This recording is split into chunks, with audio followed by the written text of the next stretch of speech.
Un scandale diplomatique et militaire retentissant entre les États-Unis d'Amérique et l'Europe a éclaté lors de la conférence de Munich sur la sécurité. Les Européens se sont finalement brouillés avec l'administration de Donald Trump. Le secrétaire d'État américain Marco Rubio a même annulé ses rencontres avec les dirigeants européens quelques minutes avant leur début. Et le chancelier allemand Friedrich Merz a déclaré ouvertement que les États-Unis ne sont plus un partenaire et que l'ancien monde s'est définitivement effondré. Pendant que les États-Unis profitent de la guerre en Ukraine, ce sont les Européens qui en paient le prix. C'est pourquoi l'Europe doit participer aux négociations de paix sur l'Ukraine.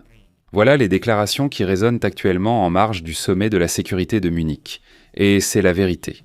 Eh bien, par exemple, ce sont précisément les alliés européens de l'Ukraine qui se sont mis d'accord lors de la réunion au format Ramstein pour fournir à l'Ukraine un nouveau paquet d'aide militaire d'une valeur de 35 milliards de dollars afin de renforcer la défense anti-aérienne. Mais les États-Unis, eux, n'ont rien accordé gratuitement. C'est pourquoi les dirigeants européens ont exprimé leur protestation de manière brutale à l'administration de Donald Trump. Et il semble que cette tension ait conduit les Européens à perdre définitivement confiance en l'Amérique. Je m'appelle Alexei Petchi. Discutons ensemble de ce sujet, mais avant de commencer cet épisode, je vous demande de vous abonner à la chaîne, de mettre un like et d'écrire n'importe quel commentaire sous cette vidéo. De plus, abonnez-vous à ma chaîne Telegram Petchi News, le lien se trouve dans la description de cette vidéo. Ainsi, la seule idée sur laquelle Européens et Américains se sont accordés lors de la conférence de Munich sur la sécurité, c'est que l'ordre mondial international n'existe plus. Le chancelier allemand Friedrich Merz a averti que la liberté de l'Europe n'est plus une évidence à l'époque où les grandes puissances ignorent les règles internationales. Et là, Friedrich Merz, d'une part, a condamné la guerre agressive de la Russie contre l'Ukraine, appelant l'Europe à investir dans le renforcement de sa propre dissuasion. Et d'autre part, il a ouvertement critiqué l'administration du président américain Donald Trump pour sa politique concernant les tarifs, le changement climatique et les guerres culturelles. Merz dit « l'ère de la superpuissance est arrivée ». Il est difficile de dire lequel d'entre eux cause le plus de tort, mais sur la question de savoir si l'ancien ordre mondial est sans mort, l'administration américaine semble être d'accord avec les Européens. Le secrétaire d'État invité, Marco Rubio, a déclaré à Munich ce qui suit. Je cite « Le vieux monde, franchement, appartient au passé, et nous vivons dans une nouvelle ère de géopolitique. Cela exigera de nous tous de repenser à quoi cela ressemblera et quel sera notre rôle. Et je pense que l'Europe a besoin d'honnêteté. Ils veulent savoir où nous allons, où nous aimerions aller avec eux. » Et ce même jour, après une telle déclaration de Marco Rubio, Friedrich Merz a déclaré ce qui suit, je cite « Une fracture s'est formée entre l'Europe et les États-Unis, la fin de l'ordre mondial international fondé sur les droits et les règles est arrivée.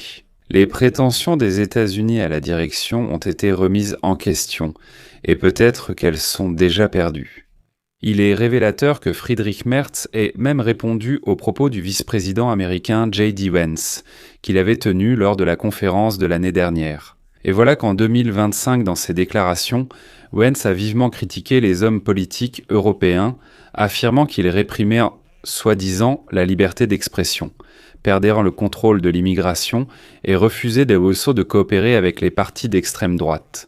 Et aujourd'hui, 1 an plus tard, Friedrich Merz a répondu de façon aussi sarcastique, je cite. « La bataille culturelle des partisans de MAGA aux États-Unis n'est pas notre bataille. La liberté d'expression ici, en Allemagne, s'arrête là où les paroles prononcées vont à l'encontre de la dignité humaine et de notre loi fondamentale.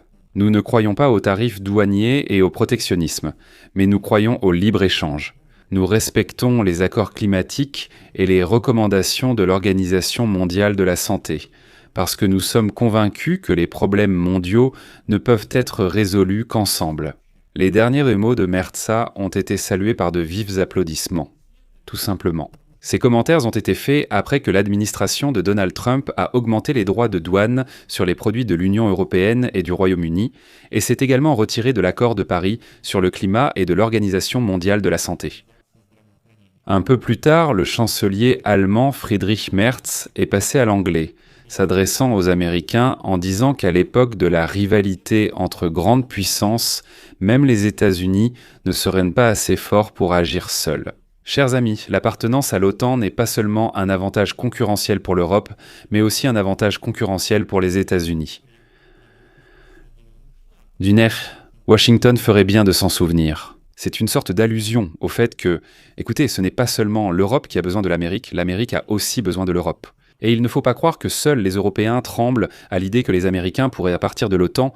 Non, les Américains doivent aussi se demander « et si les Européens quittaient l'entente de l'OTAN ?» Alors, que fait l'Europe dans cette situation? Et récemment, l'Europe a conclu 2 des plus grands accords commerciaux, qui avaient été repoussés pendant de nombreuses années parce que tout reposait sur l'Amérique. Le premier avec les pays d'Amérique latine et le second avec l'Inde. Désormais, Friedrich Merz partira en Chine fin février pour mener des négociations commerciales. Pendant ce temps, Donald Trump pense que ces tarifs forceront l'Europe à le supplier d'être clément. Je rappelle que cette conférence à Munich a eu lieu seulement quelques semaines après une autre rencontre tendue des dirigeants mondiaux à Davos, en Suisse, où Donald Trump a prononcé un discours dans lequel il a vivement critiqué les dirigeants européens pour leur politique migratoire. Et il se plaignait que les États-Unis se battent et soient victimes d'abus de la part de leurs alliés européens. Et voilà que les Européens ont répondu à Donald Trump, sans vraiment choisir leurs mots. Le ministre des Affaires étrangères de la Pologne, Radosław Sikorski, a déclaré que l'Europe devait participer aux négociations de paix sur l'Ukraine, car c'est l'Europe qui finance une grande partie de la défense de l'Ukraine contre la Russie. Et voici la citation de Sikorski. « Cela devient un peu étrange, nous payons pour la guerre et nous n'avons même pas toujours toutes les informations. » Les pays de l'Union européenne ont déjà dépensé plus de 200 milliards d'euros pour soutenir l'Ukraine et ont promis encore 90 milliards, ce qui suffit à financer la défense pour environ 2 années supplémentaires. L'Europe dépense de l'argent réel, notamment en achetant des armes américaines pour Kiev. Elle a donc son mot à dire dans la définition des conditions d'un éventuel règlement. Il est également important de comprendre ici que Sikorski ne reproche pas à Kiev, mais à Donald Trump et aux États-Unis en général. Sa déclaration intervient alors que les États-Unis intensifient leurs efforts pour mettre fin à la guerre. Aujourd'hui, Trump a affirmé que Zelensky devait faire des concessions, car selon lui, Poutine souhaite la paix. Dans le même temps, les dernières négociations entre les États-Unis, la Russie et l'Ukraine se sont déroulées sans la participation de représentants européens, ce qui suscite bien sûr des inquiétudes au sein de l'Union européenne, même si l'Europe a réellement le droit de participer aux négociations.